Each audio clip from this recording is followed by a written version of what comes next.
you ready to level up?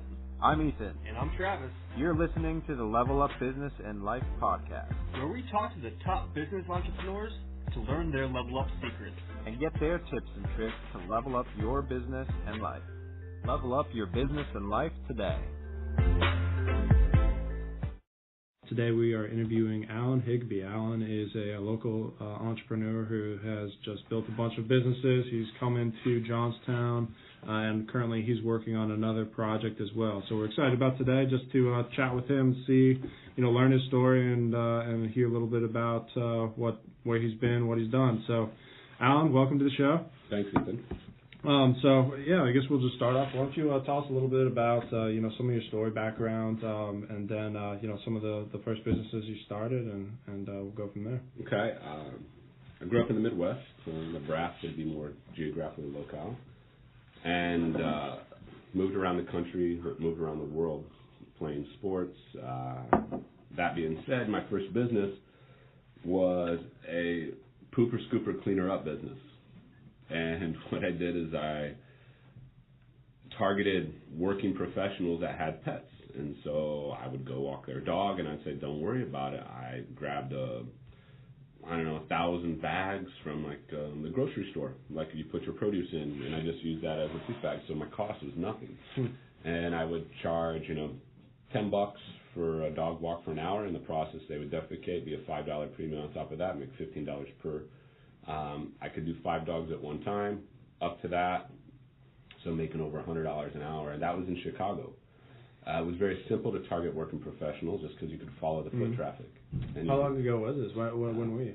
Last year? Or? 6 years ago. Really? Okay. Yeah. So, pulling down $1,000 a week, working, 20 hours a week was really nice, especially in Chicago, and there's cash, tax-free money, cash flow. That was really fruitful, and I realized that I had, something going on in terms of my approach to the business professional world. And then I'm like, well, why don't I go to school? Yeah.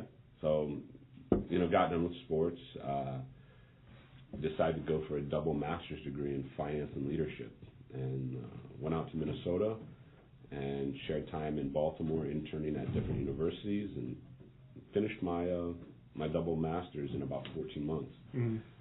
So what did that mean to me is that I learned a lot about business structure, finance, but the most, unconventional skill set I learned is that not to stick to a conventional approach. Yeah. And what that means to me is that, A, B, C, D, E does not always end up as Z, but sometimes you're A, B, C, Z, E, B, G, and sometimes you end up with a gold mine. Yeah. Outside of that, what we're doing currently is, in the Johnstown area is that we're working on restoring a 100-year-old building. Yeah. And that's going to be it's a big, hairy, audacious goal. Yeah. What's the business? This is really cool. What's the business going to be? So the business itself is an arcade, vintage arcade, Donkey Kong, Pac-Man, Frogger, etc. Pinball. Looking at 20 to 25 arcade and classic machines mixed in with pinball, with a Chipotle-style restaurant, sports bar, ESPN zone, and then second and third floor is going to be high-efficiency housing. Kind of, if you think in the big city, they have townhomes that are 2 levels. We'll set it up very green living. The building has about 70 windows, and that kind of spoke. We come to a conclusion with the help of you recently that we did figure out a name. Yeah. The Greenhouse Arcade. Greenhouse Arcade. Yeah. Nice, dude. And so we have eastern, western sun, so you don't have to worry about the lack of light like you do in multiple buildings around here. So it just spoke to us very clearly. Greenhouse Arcade. I like that. There we go, guys. This is you had the first peek into the new business coming out. Now, originally it was supposed to be a barcade, right? Is it so? It's going to be a barcade, but the term barcade is coined in different walks and copyright. Right. So gotcha. Arcade is a universal word that its copyright is long lasted. Gotcha. So, for people that want to live, it's the greenhouse. For people that want to play, it's the arcade. Yeah. Right? Combination. Greenhouse Arcade. I like it, man. I like it. That's awesome. Now, when you're working on it currently to get renovations, when roughly do you have an idea of when it's going to be ready? Or? The greenhouse itself, the apartments, I'm thinking those will be open or available in February, early March. Okay. The arcade itself, you jump in through the hoops of the Pennsylvania liquor laws, the ordinances, things like that. That might be the end of March if everybody's working on our side. Ideal goal, end of March for everything. Okay. Awesome. We don't want to push too much further than that because we all of a sudden have an exodus of 400. Yeah. I don't know, what is it, 4,500 patrons from UPJ and other schools around. Yeah. They vacate or go other places. So we're just trying to keep, the governance of bodies up. That way we know, hey, this is what we're going to balance off of when we get slim in terms of population shrinkage. Well, then we can still maintain our minimum viable product, and that's a good time and a place to live. Absolutely. Now, it's relatively close to, talk about the location. Tell us about the location, why you think it makes sense and it's so good. And yeah, so it's not Johnstown where I really wanted to be in my first adventure in terms of real estate development, but it's Wimber, and it's right in the central business district. And that was really beautiful because in the central business districts in multiple municipalities around here, what you do not need is special permitting to do anything. If you have a LLC or S Corp, it doesn't matter. You can sell clothes, have a convenience store. The only type of special permitting you need is in the central business district is to pump gas, sell guns, or alcohol. Outside of that, it does not matter. You can have any type of business, and that was really exciting for me. Yeah. And so in Wimber, where the building is located, I have the main strip, 160 or Graham Ave. It's right there. It's a major funnel for traffic onto the highway. It's also conjoined to multiple businesses that already have heavy foot traffic, and so we're just giving them one more option. The other thing that we're doing is we're pushing really hard to develop the backside trail system, and what I mean by that, there's old train tracks that are dead, and we can actually track those trails 20 miles out to Somerset Reservoir, and was it Queen Mahomey Dam? Yeah. Yeah. They run all the way from our building all the way to Queen Mahomey Dam, and so we're working with the county to not pave them but fill them with old recycled tire and white rock. Cool. And then you have a bike path right to the central business district. What else about it? You have Sheetz. That was a big thing for us. What other businesses do we have that are main entities in the market? Yeah. Sheetz having a pillar of the gas and convenience store community. We're like, okay, how do we partner? How do we pull from their flow? That was really simple. You can see it from our front doorstep, and if we can offer a place to, not necessarily to grab a drink, but to grab a good time, because Sheetz is only so far you can go and have a good time before you pay the premium gasoline price. Yeah, exactly. Now, and what I think is interesting as well is that you're, correct me if I'm wrong, gearing up to kind of try to tap into those workers that get off, that have some place to go to, some place to enjoy. And you're also pretty close to the Wimber Hotel, right? Correct. So you're trying to tap into that college crowd as well? Yeah, absolutely. Yeah.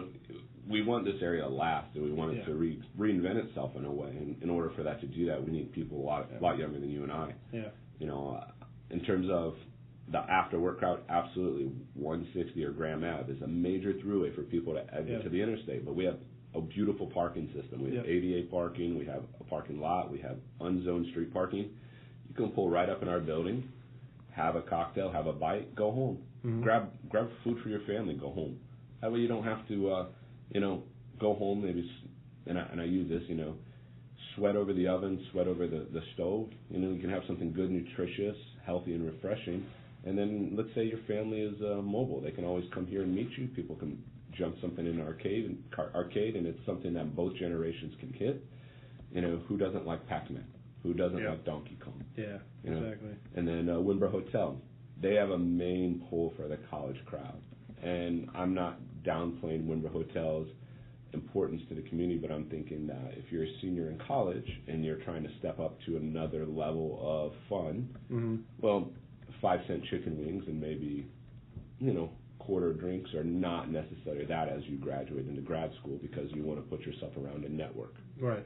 Right? So something you have to pay for, it's not a lot, say a quarter a game, 50 cents a game, say $7 a burrito, whatever the price points may come out. It just kind of helps build that network. We're not going to keep people out, but people are going to be more apt and be a little more settled or set up to be able to afford those prices. I'll tell you personally, I'm excited as hell about the Chipotle thing coming out. I actually made that. We need to make that. Start testing recipes sometimes too. Yeah. Because I made it the other day, and I'm so excited for that. I think that's a great pairing too. The games you can come to. The thing I like about Barcade is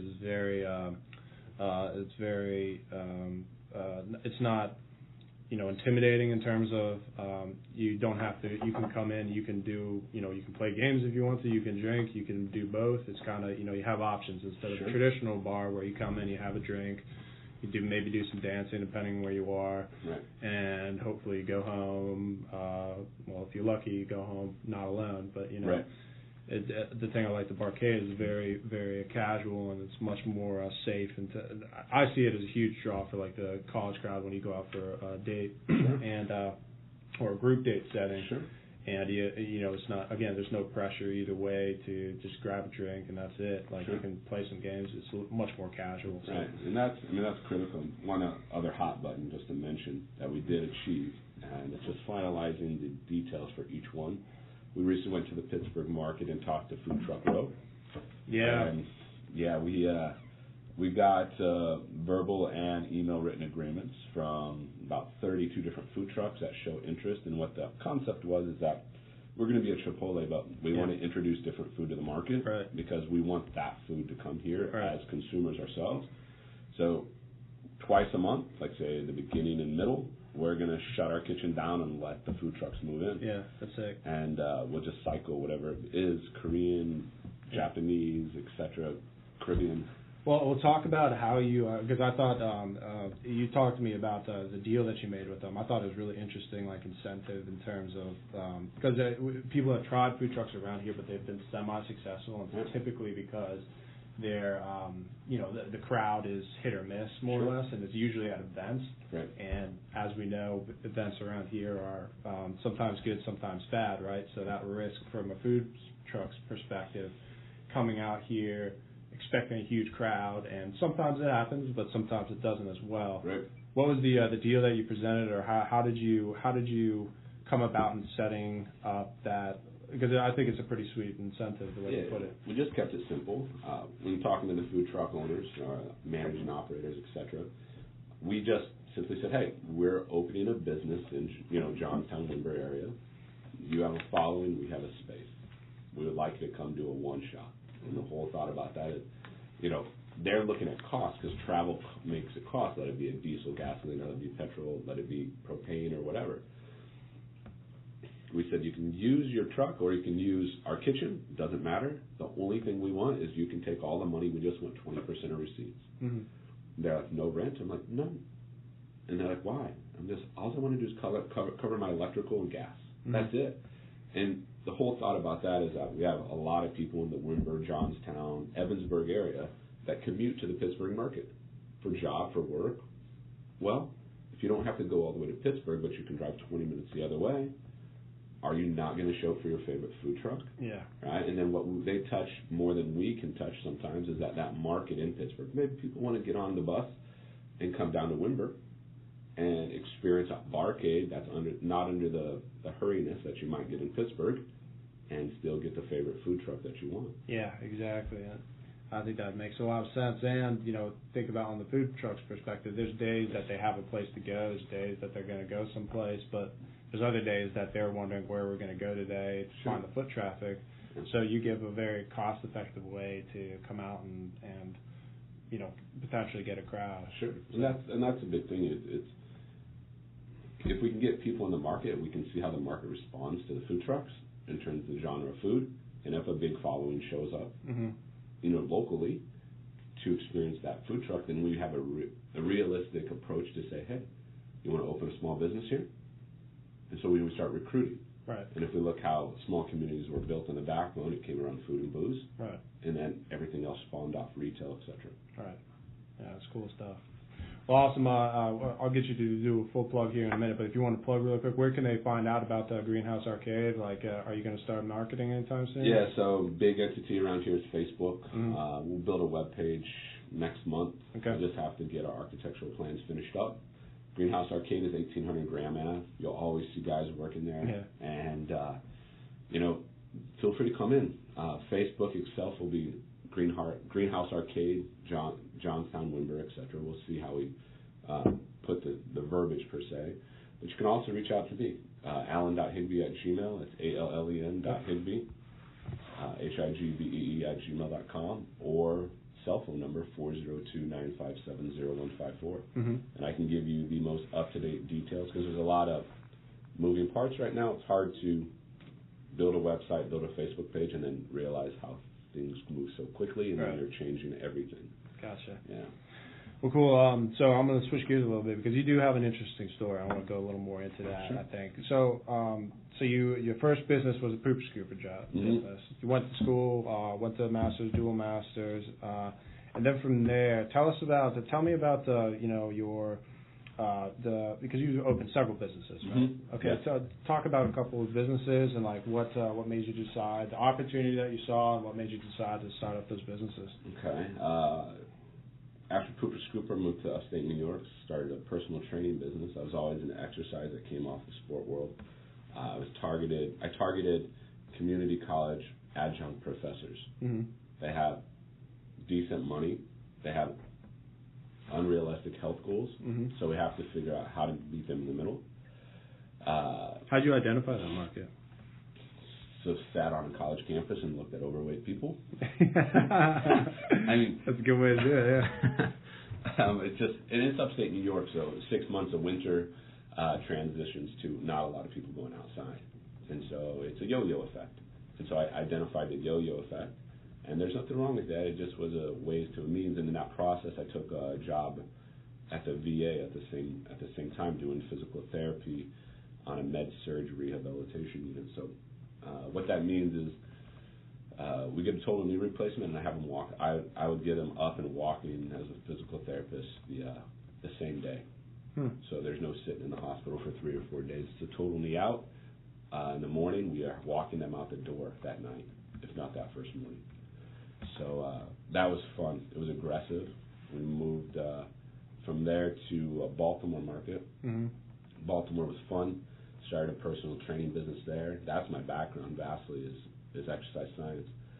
Do you think your background as a professional athlete had something to do with that, or I think as a something that interested you, or what? I think as a professional athlete, what led me to being able to successfully start certain businesses was my leadership abilities from being in sports, and that breaking into different markets, being a transplant from the Midwestern market, people can identify that you're not from that local, regimen or that local area. Right. And I definitely can say that breaking in the personal training world in Baltimore and being able to side with the mayor instantly was huge. And from that, I got offered a job to take over all the personal training in Baltimore for Merit Athletic Club, and we did. And it was interesting because they just hired me. They're like, Alan, you know how to make sales, you know how to convert clients to success stories, and if you do that, you always have sales. And I'm like, yeah. Well, how do you do that? I'm like, simple. You don't bullshit them. You get them the results they pay for, but they have to be willing to do 80% of the homework. Right. Because you can't expect somebody to just change 100%. They're people. Yeah, I'm in a as a financial planner, I do something similar in terms of coaching, like try to get some people to budget, people to have the right habits, and it is a lot of the majority is they do it on their own. Right. What were some ways that you found or did to motivate them or get them or incentivize them, whatever it was, whatever approach you took to do that 80%? Because for the little I know of the fitness world, there's some people that are motivated, some people aren't. So what were some things that you did to do that? A good friend of mine, John Pettit, and myself, we sat one day and came up with an acronym. And this acronym was called FASTER, FASTER, so F.A., etc. And the whole thing about it was like, how do people, when you put $500 for personal training in a month, people are just looking at the number, they're not looking at the result. Right.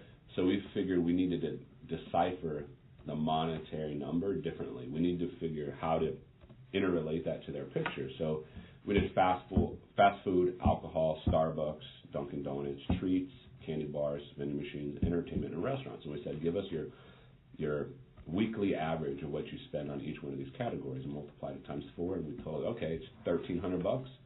Okay, $1,300. And you tell me, out of this $1,300, how is it helping you achieve your fitness goal?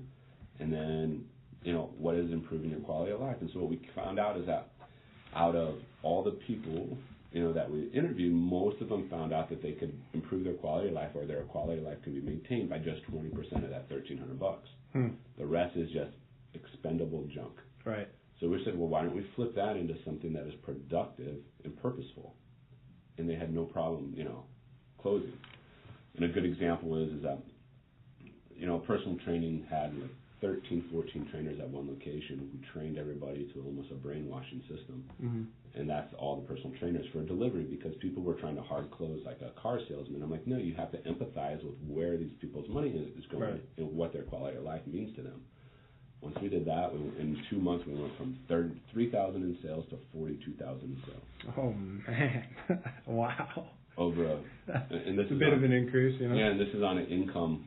This is an income level of about $68,000 a year. That was literally right next to a maximum security jail. Mm-hmm. So people came because of not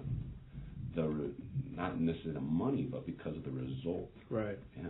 Well, I think that's what I love about that FASTER acronym is it helps to put it in perspective how much money you're essentially wasting. Yeah. But all those things, fast food, alcohol, Starbucks, entertainment, treats, restaurants, all that stuff if you're trying to get healthy, you're taking that out anyway. Yeah, or portions of it. Yeah, so it just puts them into perspective, breaks down, hey, you're spending this much money. Why wouldn't you invest the X money in making yourself better? Yeah. And it breaks it down for them. So, sure. Interesting. I mean, I still use that today in multiple businesses. Yeah. The acronym changes a little bit, but it's adaptable, which is important, because as I go into business adventures, I need to understand and interrelate details and information to people to get to them to say yes, no, or maybe. Mm-hmm. How did you come up with FASTER? John Pettit, when I worked in physical therapy, he was a kinesiologist, and we both just got tired of the corporate monster. Mm-hmm. And so we went into personal training. He was a competitor, and he's like, Alan, why are you, more or less, why are you killing all the sales? Yeah. And I'm getting more of the results, and I'm like, well, why don't we join? And there was a company called Compel, Compel. And they were a personal training that they just rented space in a gym. They had a sales training there. And this was the only component they were missing. They were very empathetic in terms of the pulling information and closing the sale, but we're just like, it's much simpler. Right. You don't have to go through a long, drawn-out spiel. So we sat over a couple too many Guinnesses. Mm-hmm. And where the best brainstorming. Yeah, and some Connecticut cigars, and it was beautiful, and we came up with it. And test pilot was on the mayor of Baltimore, and she closed on a $2,000 a month personal training gig. He trained her, I closed her. Wow, nice. And she had a lot of stuff wrong with her, so. Yeah. Yeah. But you're in it for the right reason. You came up with something that puts everything into perspective, and you got some results from it. Yeah, and it's that, when we look at business adventures, I always try to think about, how does it improve the quality of the people you're around? Yeah. And, in terms of the Greenhouse Arcade, we don't have, with respect to our current market, we don't have a lot of high efficiency, modern living styles, and we don't have an arcade. Yep.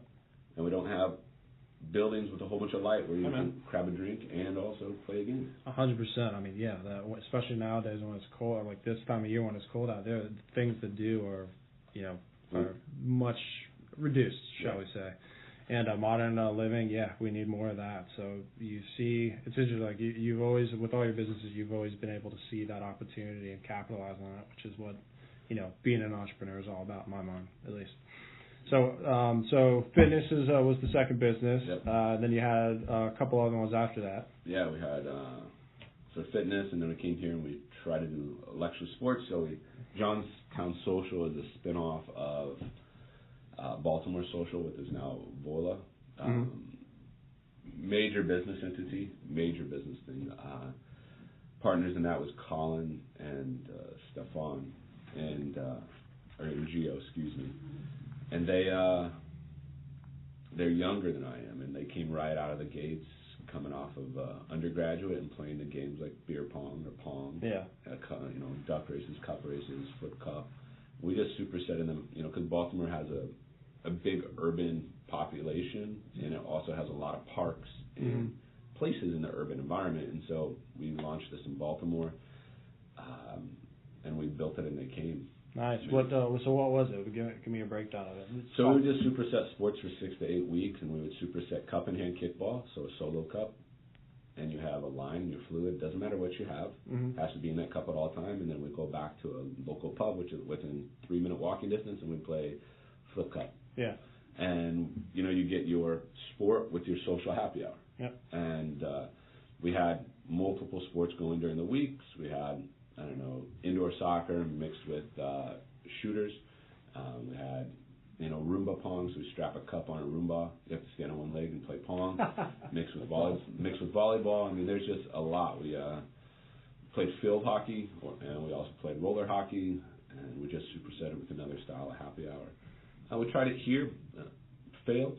It's all good. I mean, we had a beer Olympics, tried the league play. This is a different, it failed here. It might have been my misunderstanding of the market, or just might have been, just a different market. In Johnstown, it's an older population. In Baltimore, it's a younger population. Yeah. So, and then we have Johnstown Coding Academy, which it's on hold until I get done with the building. But it's really good. We took people that otherwise don't know how to work a keyboard. First step was to teach them how to functionally and purposefully use a keyboard. Then we started teaching them about entry-level IT aspects, and there's a total of 4 students that made it to the level of being able to work as an entry-level IT specialist, which qualifies them about $32,000 a year. One person took the test. Another person is uneasy about the test, and another person did actually get a job from the class. Yeah, really? Oh, nice. So, or a job results. A job offer. Let me rephrase that. Okay, but still, that's fantastic. Yeah. So I mean, the next step would be is take those people if they otherwise want to climb the ladder into cloud analytics, but just keep on grinding. Yeah, absolutely. So wow, started up a few businesses. Yeah. What so really quick about the Johnstown Coding Academy. What did you find? Were you surprised, or did you get the kind of traction you were expecting? Were you surprised on how much? Or? I was surprised on the level of interest. Disappointed on the level of participation. Okay. But happy with the people that participated, because there was a massive gap of knowledge. Right. Yeah.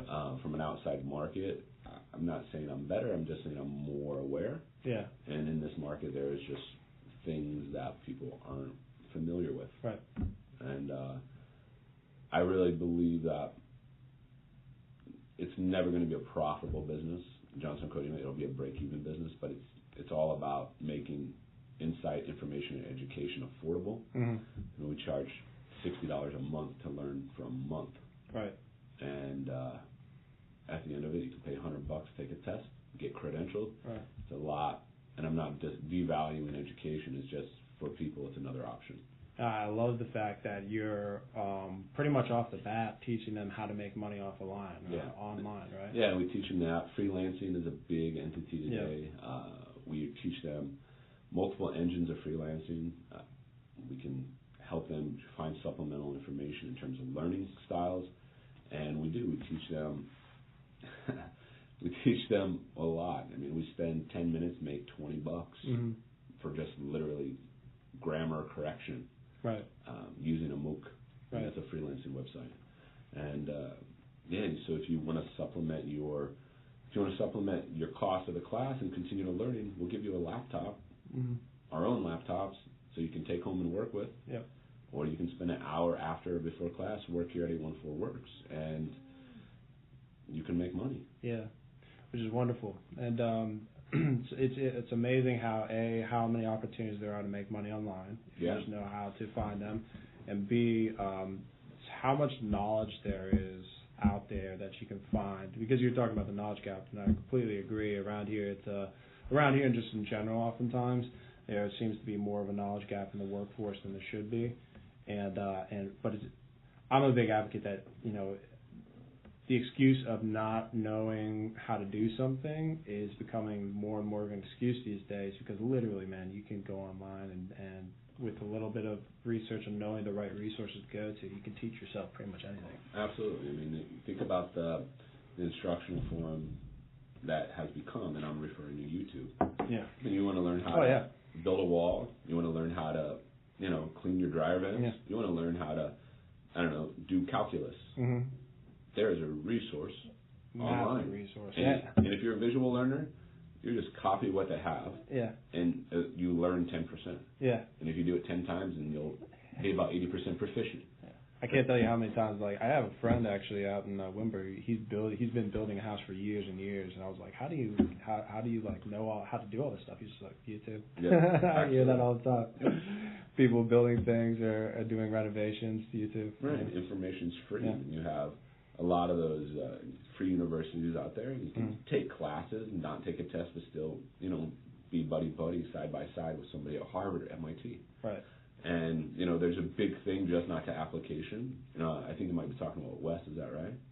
No. Well, yeah, that's true. He same with him. He's the same way. But right. no, it's another buddy of mine. Well, the application is one part, but the theory behind it's another part. Right. Right. So why am I gonna insulate my house with or whatever. Right. Why am I going to, put LED bulbs in my living room? Well, cut your energy costs. Mm-hmm. Not have a bigger carbon footprint. Be a greenhouse. Mm-hmm. And it's critical. And the gap of knowledge. One of the biggest tipping points that we found is that everybody we talk to, when they come in an interview or they take the test in terms of seeing where their typing skills are, we're like, hey, do you have a smartphone? They're like, yeah. Mm-hmm. We want you to turn on your radio frequency. Mm-hmm. And people are like, why? I'm like, if you have a radio frequency and you go into different businesses like A14 Works or like Franklin Street Bar and Grill or wherever, or Walmart, that radio is going to be uploaded to a server, and then you're going to have analytics for people to shop the market. Mm-hmm. And people are like, what? I'm like, your phone is constantly updating and force pushing information up to a server. Mm-hmm. If nobody has radio on, it doesn't do that. And if your radio has on, then you have a better opportunity of outside businesses coming here to drop a business or to invest, and more jobs be created locally. Right. Yeah, and so you're in it for the right reason. It sounds like. Yeah, I mean, not anything for me. Of course, I want to make money. I want to have fun, but we have children, and we're constantly teetering every month. Should we stay or go? Right. And we can do this anywhere else, and probably be successful. The difference is there's something thrilling about the challenge. Yeah. Yeah. Oh, yeah. That's the same with me. We're both suckers for punishment. Yeah. Exactly. No, I did, because it does. It's a lot harder, but it presents a very interesting challenge. Yeah. Because my thing is if you can make it work here, then you can make it work pretty much anywhere. Right. And that's where it kind of comes into like the greenhouse and pulling the food trucks over and in. We love the fact they're going to bring their food, but we're more loving the fact that they're going to notify their network. Right. And the only way that happens is, word of mouth when people are interchanging, but their social media campaigns. Yeah. And, for a isolated place, very much how Greater Johnstown is, I think the future of the next 20 to 50 years is going to be in the World Wide Web or whatever. Yeah. And I don't see any other way for this to make it without it. Yeah, I agree. It's got to upgrade. That's what companies like Johnstown Coding Academy is for, to help upgrade. Right. So, so you obviously started a lot of businesses. Yeah. What's the drive? Like, where does you started a couple of businesses already in town. Like, where's that drive come from? Why do you decide to start those businesses the way you have and the type of businesses? Like, where does that come from? I don't know. The motivation probably is in terms of opportunity and fun. If you can't have fun doing something, then there's no reason to start it. But there's a lot of fun in Johnstown. But as a parent and as a husband, there's not a lot of fun in the Greater Johnstown area that all four of us can experience. So Johnstown Social. If we would have got that social fabric developed enough and we would have got patrons, I would have helped fund the YMCA activities. Right. Didn't happen. Doesn't mean we still can't get it. YMCA was a big entity in my life growing up. That being said, I wanted to be a part of my children's life, right. Sport, recreation, friends, and circles. Now, when I walk into a market, I do a survey, and I'm like, what is this place missing? What is, are we old, are we young? Are we in, are we out? Are we up to date, or are we not? I just try to lend what I want this market to be for me to have a better quality of life. And I just try to back it with the motivation of our business. Mm-hmm. And it's selfish, it is, because I'm doing it for myself. Mm-hmm. But the reason is I think that in self I can complement the market and help others. Right. Well, that's a philosophy I've always had, is like you can't help people across a river in a ship that sinks, right? You need to figure out how to get that thing floating first before you can start helping people. Same with, you need to be able to take care of yourself and boost yourself and get yourself comfortable before you can really go out and help as many people as you can. You're more effective that way as well. I mean, look at Bill Gates is a perfect example. And I think there's a quote out there about him at some point, but he worked his whole life and made, more money than I can even be imagined, and now he's just going full philanthropy. Yeah. And he is saying that, he spent the first half of his life making the money, second half is, giving it away, helping people, which is an interesting philosophy. Yeah. You can't take it with you, right? Right. And so, I just want to create a lasting place. If my kids choose to stay around this market, mm-hmm. I want them to be happy, right? Because there's always in every market we've been to something to gripe about, mm-hmm. and the beautiful part about this market is that if you can gripe about it, but you can buy it for a penny on a $100 bill, right? And build it, and it might fail, but whatever, mm-hmm. do another one. Mm-hmm. It costs you zero, pretty much, a penny on a $100 bill. Yeah, exactly. Beautiful. Yeah. Well, let me ask you this: what, in your mind, what would you say is the biggest opportunity this area has to become more of a appealing place, or better for your kids, whatever you like to call it? It's just a movement of people. Diversification of the people is a big thing. Mm-hmm. I find that, and this is a hard topic, so I apologize, but don't. Segregation or dichotomy amongst races and classes is something that kills everything. Yeah. We want urbanites to come into the market. At least I do. Why? Because I'm challenged when I see the 1978 hip hop scene come into Johnstown. Mm-hmm. I think new houses, small homes, efficiency homes, townhomes are critical, but the market is plastered by painted ladies from 100 years ago. Yeah. And there's nothing wrong with their beautiful homes, but they're just harder to maintain. Right. And in some way, I'm curious whether the demand is there for those houses as much as they used to be. Why don't we do this? An idea would be, here, I'll build you a house. I'll subsidize your rent. You just give me yours. Give me your old house. Right. Why not try it? What do you got to lose? I'm going to subsidize your rent for 1 year and give you a try. Mm-hmm. I just want your lot because I'm going to tear it down and build a high efficiency home. Right. Why high efficiency? It's going to be here for the next 50 years. Somebody else, when you're gone, is still going to want it. Right. The other thing is that shopping is hard here. We Amazon everything, and I'm not trying to downplay Amazon, but I really do believe in buying local. Yep. I think farmers markets could use a little boost. I think retail purchasing could use a boost. We talked about it, jeans. Yeah. There's no place in town to buy jeans. Solid jeans. No. Just jeans, some denim, some Lees or off Lees. There's no place in town. Right. And that, to me, for a working blue-collar town, mm-hmm. there's no jeans. What would you, for those, so there's a lot of people like you and me that that tend to be a little, sadistic in terms of challenge, right? We're not as prevalent, but there's people I've talked to, and there's people that might want to start a business that just haven't taken a jump. Yep. So say there was somebody in town that did want to start, has thought of it, and they're like, and now they're listening, and they're like, holy shit, jeans, that's exactly what I was going to do. Right. What would you say to somebody like that to take the jump and have the, and actually get after it and start that jean shop? What would you say to them? Well, it's simple. I mean, what's your motivations? Do you want to have brick and mortar where you put your jeans? Or you're like, heck with this. I want flexibility on Monday, Tuesday, and Wednesday. I'm in this market. Thursday, Friday, Saturday. I'm going to do a box truck, a food truck for jeans. Mm-hmm. You limit your overhead. You want to pass out for lunch break. You lay in the back of your truck. Yeah. You want to have a low insurance. You just insurance your vehicle. Thought would be is you could park in any parking lot in front of any business, or just park on the street, pay your meter. Mm-hmm. I would say start looking at the businesses that are closing.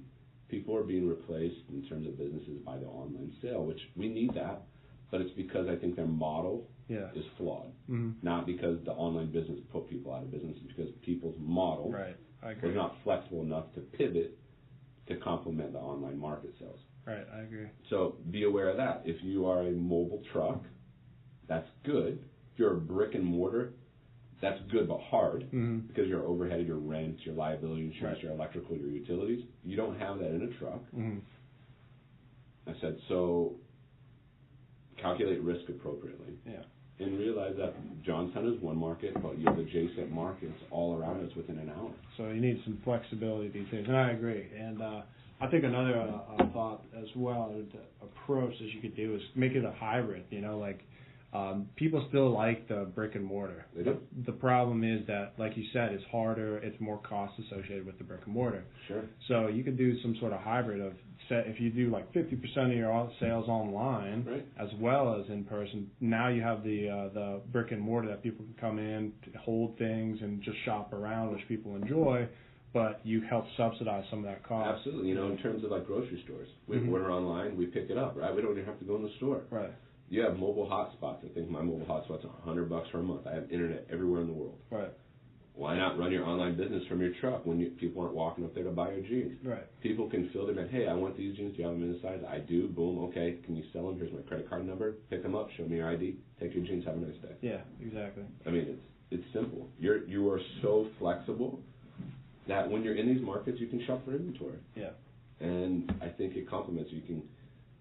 It's simple. Denim is inexpensive, and your investment is not huge. Mm-hmm. The hard part would be is finding your market and finding the common sizes, the common walks of life, where are people going, how and why they would wear the jeans. Right. Outside of that, I think between the two of us, we figured out the best approach. Mm-hmm.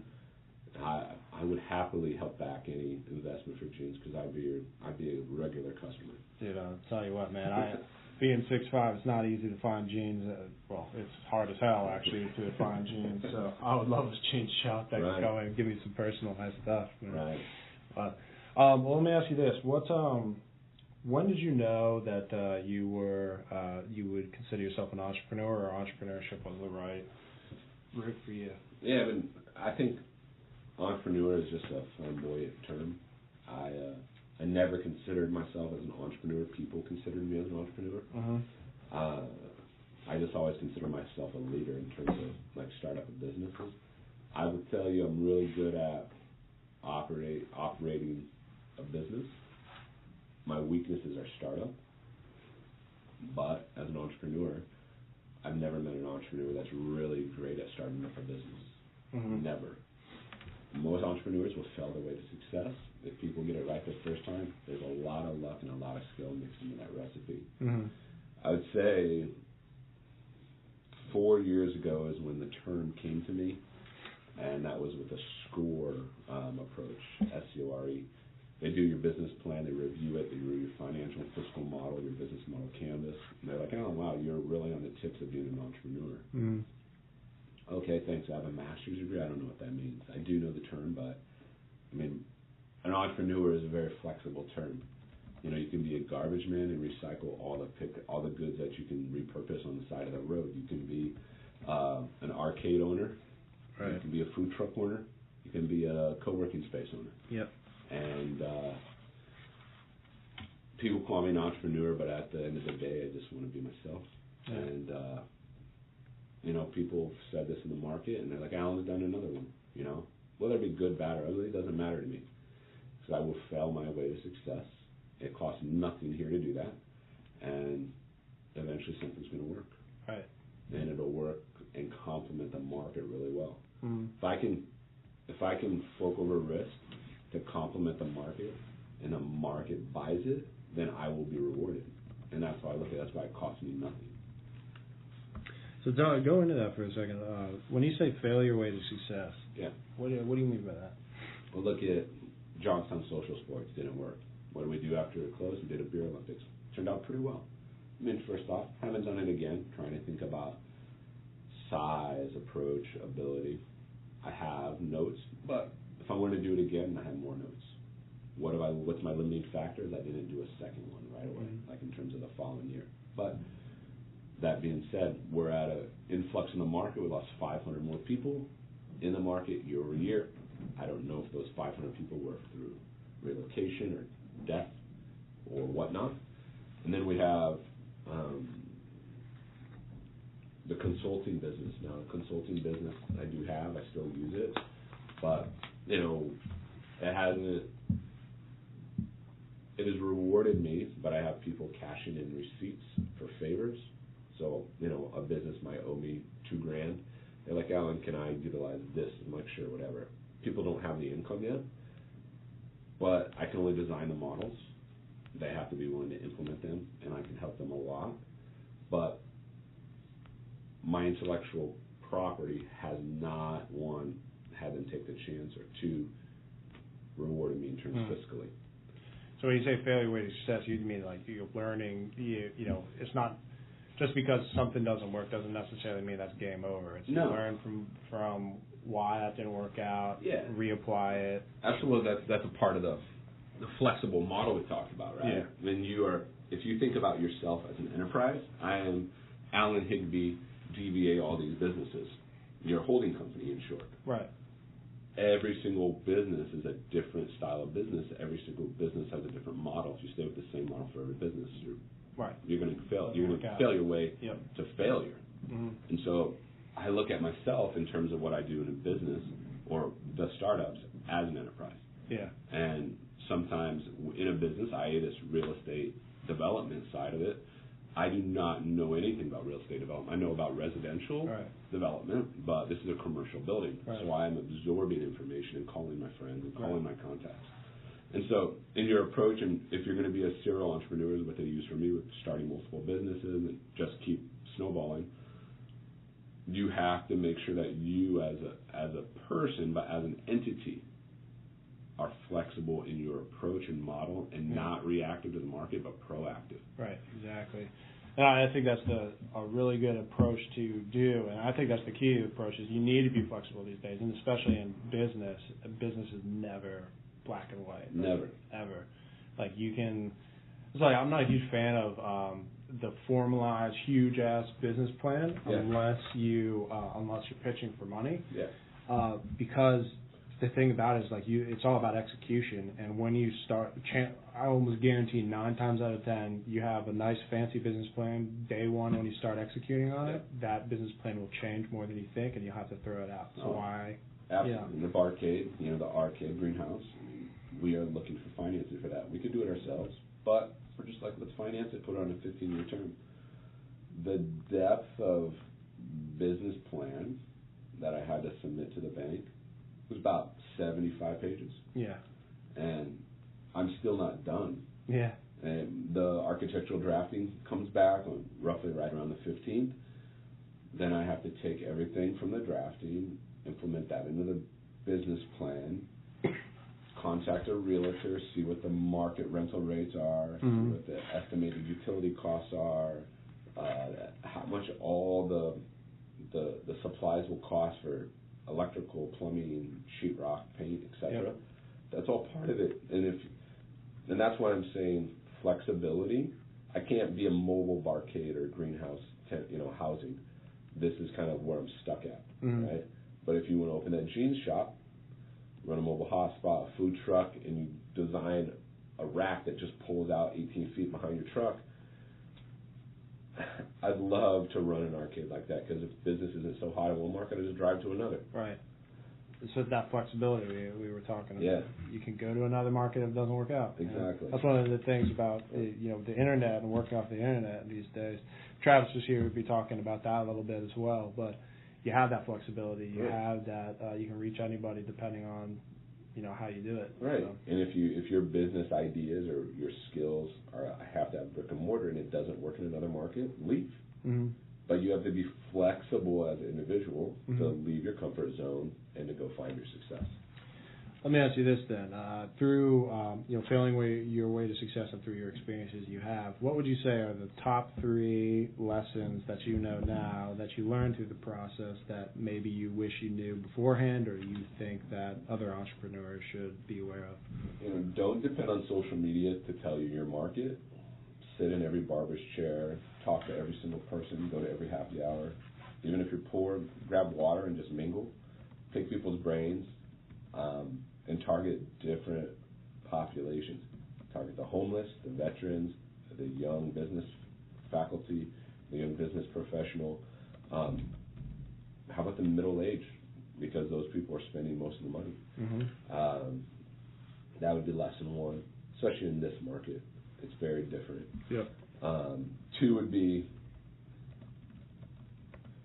in your market, start with flexibility first.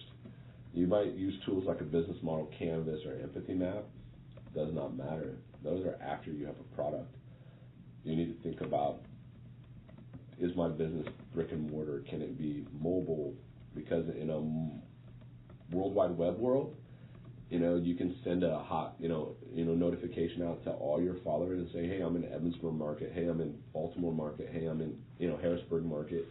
And if you have that following and you have that mobile brick and mortar, that food truck, that jean truck, that ice cream truck, if people are thirsty for ice cream, they're going to come, right? Especially if you have a good product. So flexibility first. 3rd would be resilient. It does not matter if you fail as long as you learn. Right. And that's where failure, way to success comes into play. I've not yet made it here. In my opinion, I have not made it here as I've made it in other markets. But it's because I wasn't flexible in the beginning. 2, I didn't have a big following. Mm-hmm. I had trusted individuals in the market, but, the maven, that hot bot, that person that connects with everyone. I didn't have him, and I still haven't got him. Right. But being resilient, because if you fail, it doesn't mean it's over. Right. Pivot, and being flexible allows you to pivot. Yeah. And that's critical to whether you stay with that business or start a new one. Yep. I think resilience is huge in entrepreneurship. Yeah, like so many individuals, resources, books out there. I think there's even a book called Fail Forward or something like that. But basically, there's so many entrepreneurs out there that will tell you the story that, you have to just put up with the BS, which will inevitably come. The difficult times, you have to push through it. You have to be able to continue forward no matter what. If you fail, all right, well, you keep on going and you learn, like you said, you learn from that lesson. Because in my opinion, I think failure is one of the best lessons. It's hard, but you get some of the best lessons from failure. Absolutely. I mean, if you start a business with $1,000 in a bank account, like your business account, and it takes you $1,000 of wrong decisions to get it right, or just to get it wrong, right? That's okay. You only lost $1,000. Right. Go get a W-2 job. Go pick up some poop. Right. Make that money, and then start again. Right. But think about while you're recovering from that $1,000, how you could have done it different or better. Right. And how you could have restructured it, how you could have been more flexible, whatever it is. Yeah. And that's huge. You want to start off small. Mm-hmm. Start off humble, and do small businesses. I mean, I'm telling you, I want to invest into some of these what are the entrepreneur meetups at UPJ? Yeah. The businesses that we sit on that forum. Yep. They're small investments. Yeah. $500 to be a floatable raft that can be in a backpack. That's nothing. Mm-hmm. And if I can compliment him with $500 for product proof, he can do the work. Right. That's huge. Mm-hmm. But that's easy for me to recover from. Right. And as an entrepreneur or somebody considering being a new business innovator and entrepreneur, it's critical. Keep your investment small, something you can recover from in less than 3 months, and do not go into a big, hairy, audacious goal right off the bat. Right. And I think, so a couple of pieces on that. Gary Vee, I'm sure you've heard of Gary Vee. Mm-hmm. He's talked about that his success is like you position yourself for the opportunity. A lot of people say this as well. You position yourself as optimal as possible for when that opportunity, the big opportunity comes around, then you can go full force onto it. So like you were saying, you don't want to go, dive head first into the first or maybe even second or even the third opportunity that presents itself. Right. You want to feel it out, fail a little bit, learn a little bit, until you're at that point when you've gone through those hard lessons. So when that opportunity comes around, that it's a better opportunity, you can actually dive in at that point. I mean, your learning curve, your business IQ or your leadership or entrepreneurial IQ is much more improved. Yeah, exactly. And because there's a lot of things you have to negotiate with your insurance provider, or your suppliers, or your cleaning company, and that's even if your business has those. If not, you are all those people, and you have to realize your shortcomings and go out to the World Wide Web and to YouTube and all these other free entity forums and tool up. I think failure is interesting because there's a lot of people that have a fear of failure. I love it. As an entrepreneur, you need to embrace it, right? And I do as well. I mean, I don't love failing, obviously, and I don't seek to fail, but I'm not afraid of it because I understand that you can learn a crap ton. Failure is just is a common term for learning. Yeah, and even a stepping stone towards success. The way my favorite technique to get over the fear of failure I've heard of is from Tim Ferriss, and it's this mental strategy that he uses that I think the thing about why people are afraid of failure is they're afraid of how bad things will get if they fail, right? And so I love the technique of all right, you think in this situation, say you have an idea or an investment or whatever, and think about the worst possible scenario of what it can go. And just put yourself in that worst possible scenario, right? So if you invest in something, you lose the money, for example. Worst possible scenario, and then picture yourself in that worst possible scenario, and then think of how would you get out of it. Even a worst possible scenario, you become bankrupt, you lose your house, etc. You're on the streets. What I love putting myself in that and thinking that way because even in that situation, you still have your knowledge. It doesn't mean you won't be able to get a job. It doesn't necessarily mean that you won't be able to, get back on your feet. It just means that it might be a rough patch, but it doesn't. You're not going to be dead, And I love that technique because failure is not as bad as people, as people perceive it as oftentimes. Right, and that's critical. A perfect example of what you just described is us with the Greenhouse Arcade. We are putting the building and our house as collateral. If we default on the loan, they take it all. Yeah. Okay, so I better make sure this works one way or another. Right. And why? Well, we'll be kind of homeless. Yeah.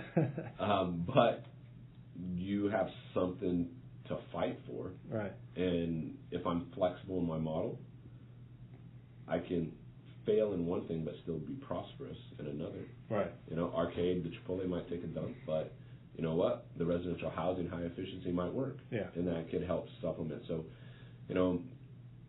there's a lot of risk associated, but it doesn't matter because I believe in everything I've failed and learned about and the market demands. And it's get uncomfortable and have something to fight for. If you're fighting for learning, don't make it a big investment. If you're fighting to hit a home run, then grade your investment, grade your risk, and see if it's something you can get really comfortable with if you lost it all. Right.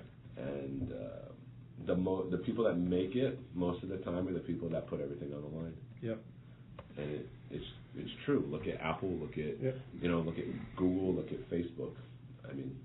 Regardless if you like the owners, they put everything on the line in one way or another. Well, I think that's always interested me because I think there's a mental thing that snaps because when you realize that your back is the wall, you got to fight or work. You have to. It's like General, was it Custer or whatever, burned no, it's not Custer. Anyway, that general or whatever that came to the shores and they burned the ships that they came through, and they're like, it's either all or nothing. Yeah. Sometimes you just got to burn the ships. That's right. You know? If you wanna balls to the walls, man. If you want to venture, go swimming. Yeah. If you want to follow leadership and make it happen, let's build a civilization. Yeah. I think that's powerful. Is you have, there's a really, really good book that I recently read by I forget his name. It's called Skin in the Game, and the concept is like, people that you're much more effective, and you should trust people, and you should be interested in businesses that really have skin in the game, that have something to lose, because they end up putting out higher quality and trying harder if you have something to lose. Right? Absolutely. Because like, why would I in my business? Why would I try to see it successful if I'm going to be making $1 million anyway, and I'm not going to lose any money on the business? Why? Like, honestly, you think of that scenario, why would I? It's true. I mean, and that's like, that right there is one reason why I think this is going to work. We have $250,000 wrapped up potentially into this building on a loan. There's all the skin in the game. I mean, my wife and I, we own our house.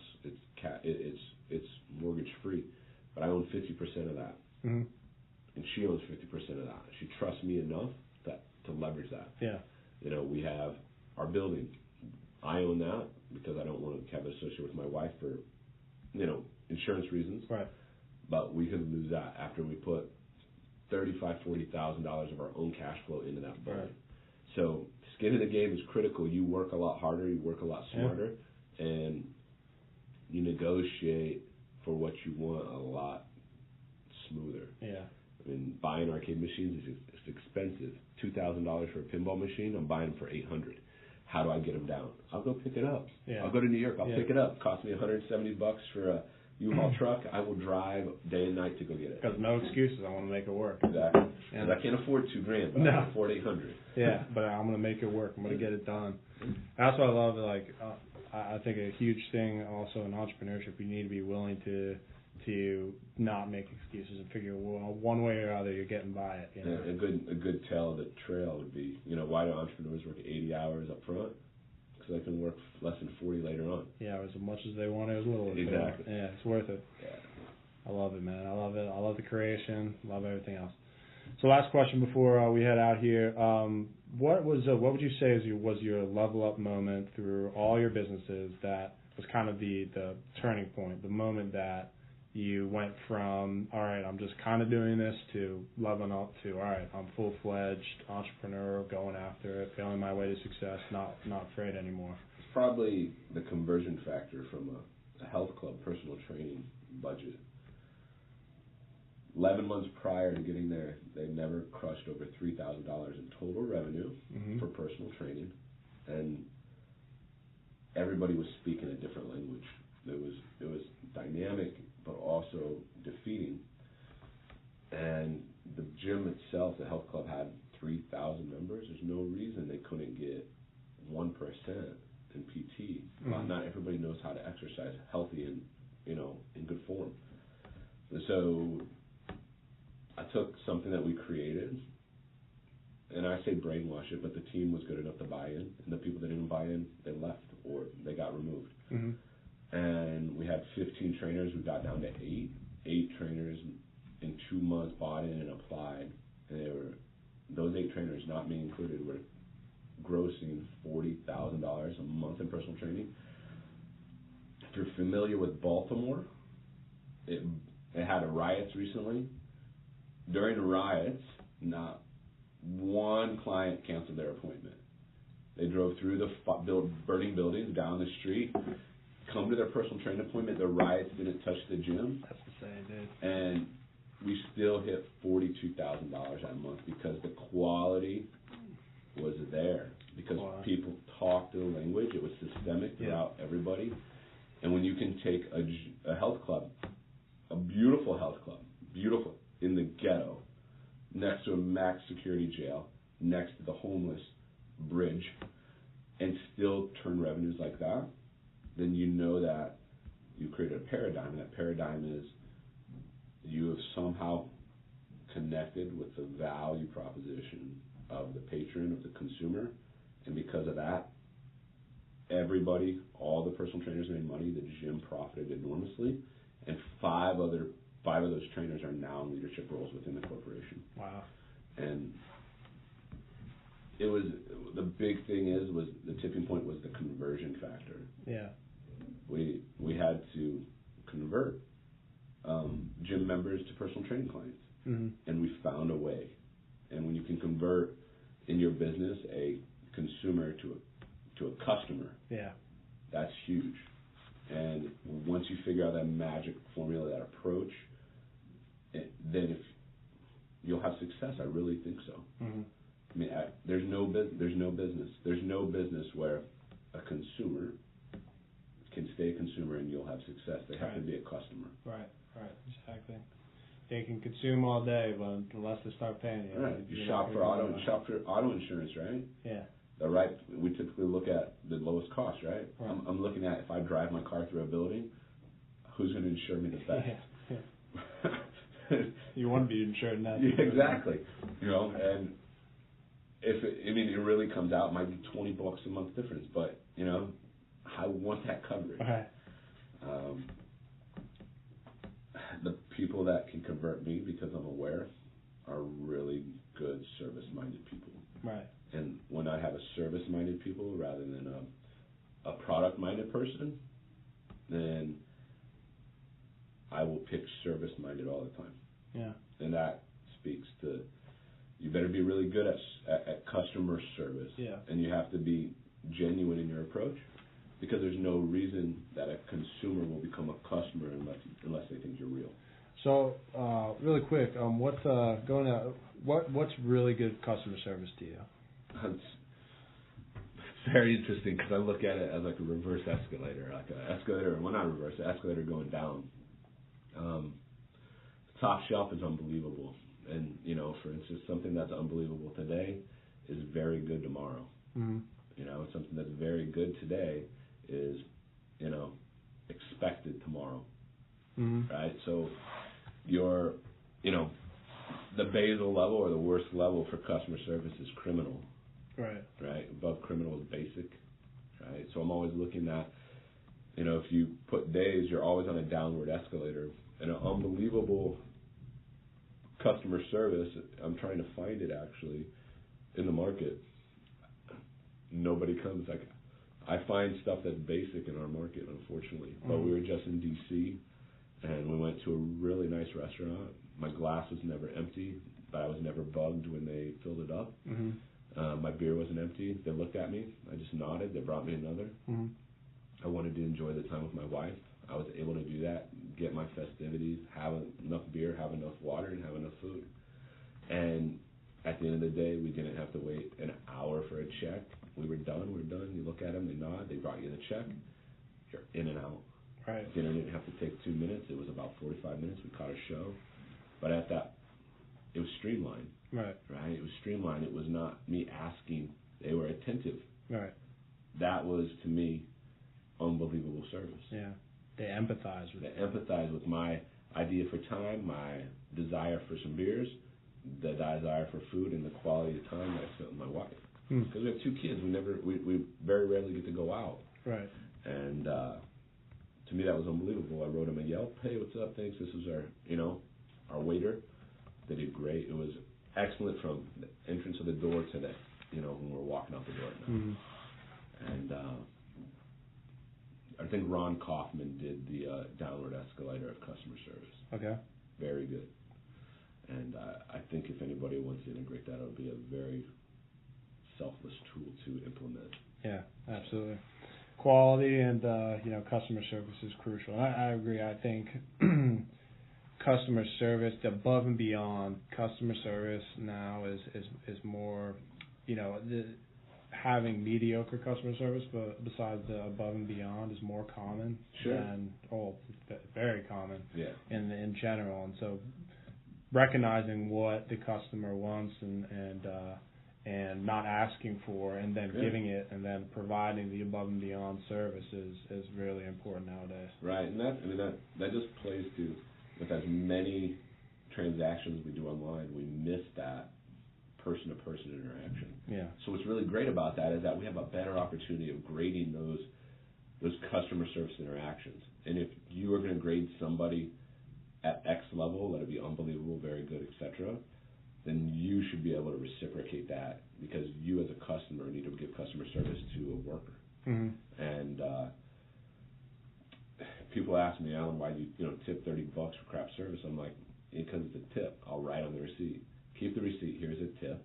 Give better customer service. Here's $30 to pay you an hour to get better customer service. Right. And people are like, you actually did that? I'm like, yeah, because it doesn't mean no good in that person and the other people any good to limit their money if they're not willing to learn. So I hope that my little tale will help them learn and be more aware, right, but realize that I'm objective enough to still pay them a tip. Right. And I don't know, maybe it works, maybe it doesn't, but if I don't pay them, the money doesn't flow into the cash flow market, right, local economics, and then nobody buys anything, and we just fail. Yeah, bada bing, bada boom. That's right. Well, hey, man, I appreciate you coming out. Do a quick plug. So, how can people reach you? Where can they find you? Where can they keep updated on the Greenhouse Arcade, etc.? Okay, Greenhouse Arcade, right now it's on personal Facebook page, Alan Higbee, or Alan L. Higbee. If you want to reach out to me directly, cell phone number 402-957-0154. Greenhouse Arcade will have a Facebook page, we'll have a website. We just have a lot of moving parts. Until we have the definitive plan, we are not going to post anything up, and that is all dependent on the architectural draftings and their approval statement. That being said, email also works, allen.higbee, allen.higbee@gmail.com. If you want to come to the market, you want to check out some stuff, let me know. I got a little cash flow. We can help you get in there. Mm-hmm. Why would I do that? Because if I can buy an ally, they're going to realize that I'm very much invested into them genuinely failing their way to success. Cool. Sounds good. Well, thanks again for coming out. I'm Ethan, and Travis isn't here today, but he'll be here next time. He was a little busy, so he couldn't make it out, but he'll be joining us next time. And don't forget to follow us if you haven't. LevelUp.buzz and that's on Facebook and Instagram. Check us out there, and don't forget to level up. See you next time.